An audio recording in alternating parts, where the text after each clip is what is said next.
নমস্কাৰ ছাত্ৰসকল, স্বাগতম জনাইছোঁ তোমালোক এণ্টাৰটেইনমেণ্ট প্লাছ লাৰ্ণিং ইউটিউব চেনেলৰ অন্য এটি ভিডিঅ'ৰে। আজিৰ ভিডিঅ'টিত ক্লাছ 8ৰ অসমীয়া বিষয়ৰ প্ৰথম গত পৰীক্ষা 2026ৰ কুৱেশ্যন পেপাৰখন আলোচনা কৰা হৈছে। তেন্তে আহক পলম নকৰি আজিৰ ভিডিঅ'টো আৰম্ভ কৰোঁ।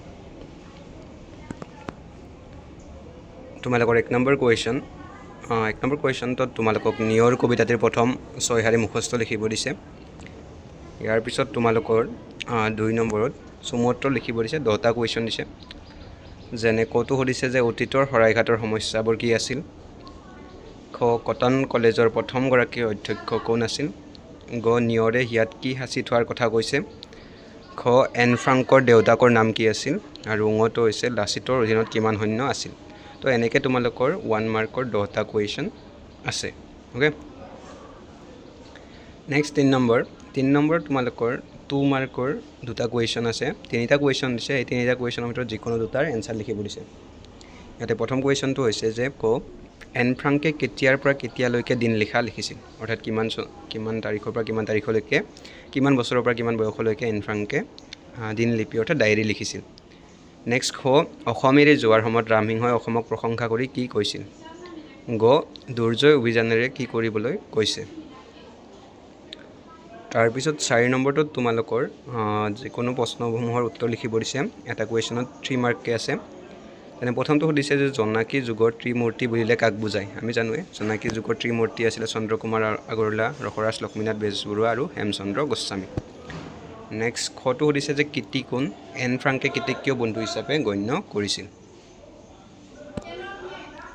নেক্সট 5 নম্বৰ কুৱেশ্যন তোমালোকৰ প্ৰসংগ সংগতি দৰ্শাই ব্যাখ্যা কৰিব দিছে যিকোনো এটা, যেনে অগ্নি, খটো সুধিছে অগ্নি, সৰ্প আৰু প্ৰলোভন এই 3 একেধৰণেৰে বিষাক্ত। খটো সুধিছে সেয়ে শৰাইঘাট নাই কিন্তু শৰাইঘাট আছে। গতিকে এই দুয়োটা উক্তিৰ ভিতৰত যিকোনো এটা তোমালোকে ব্যাখ্যা কৰিব লাগিব।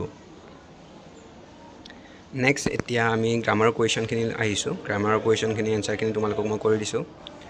6 নম্বৰ কুৱেশ্যনটো সুধিছে যে তলৰ শব্দসমূহৰ অৰ্থ লিখিব দিছে। প্ৰথমটো হৈছে গণ্য। গণ্য শব্দটোৰ অৰ্থ হৈছে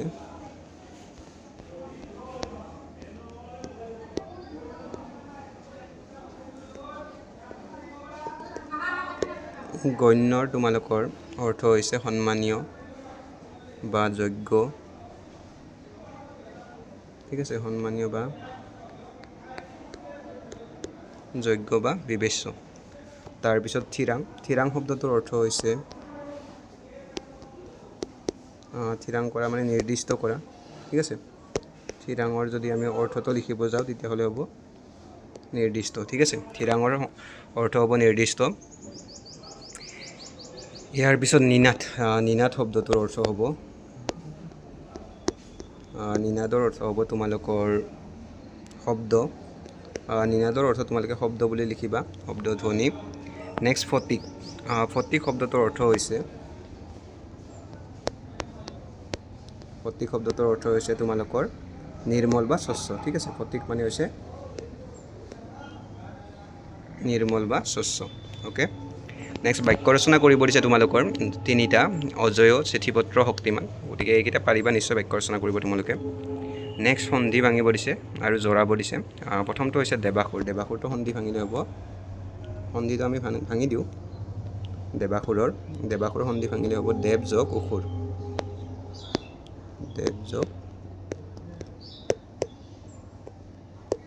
দেৱ আৰু অসুৰক দেৱ যোগ অসুৰ সন্ধি ভাঙিলে কি হ'ব দেবাসুৰ। নেক্সটটো আছে উল্লেখ। উল্লেখটো সন্ধি ভাঙিলে হ'ব তোমালোকৰ উদ্যোগ লেখ। এনেকৈ তোমালোকে উল্লেখটো সন্ধি ভাঙিব লাগিব। নেক্সটটো দিছে পৰিযোগ ইচ্ছা। পৰিযোগ ইচ্ছা কি হ'ব আমি সকলোৱে জানো, পৰিযোগ ইচ্ছা হ'লে হ'ব পৰীক্ষা। পৰিযোগ ইচ্ছা এইটো ভাঙিলে কি হ'ব পৰীক্ষা। অ'কে, নেক্সট বিপৰীত শব্দ লিখিব দিছে তোমালোকৰ। বিপৰীত শব্দ লিখিব দিছে। শত্ৰুৰ বিপৰীত আমি কি হ'ব সকলোৱে জানো, শত্ৰুৰ বিপৰীত হ'ব মিত্ৰ। তাৰপিছত স্থায়ীৰ বিপৰীত হ'ব তোমালোকৰ অস্থায়ী। অ'কে, নেক্সট সপোনৰ বিপৰীত হ'ব তোমালোকৰ দিঠক। সপোনৰ বিপৰীত কি হ'ব দিঠক, ঠিক আছে। নেক্সট 10 নম্বৰ কুৱেশ্যন তোমালোকৰ সমাৰ্থক শব্দ লিখিব দিছে। সমাৰ্থক শব্দ, মৃত্যুৰ সমাৰ্থক শব্দ কি হ'ব আমি জানো।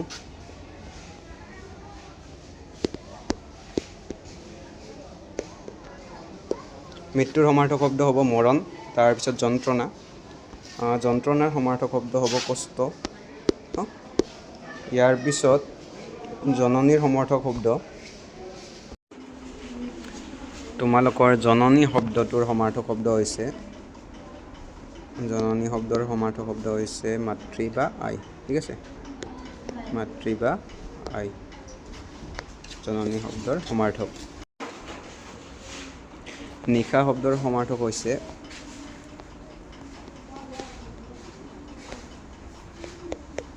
ৰাতি বা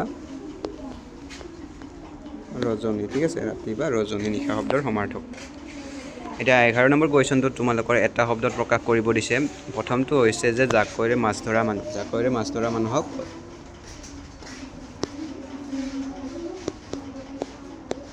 জাকৈয়া, জাকৈৰে মাছ ধৰা মানুহক জাকৈয়া বুলি কোৱা হয়। যাত্ৰাকাৰে যা, কৰ্তৈকাৰে কৈ, ইয়াতেকাৰে ইয়া, জাকৈয়া।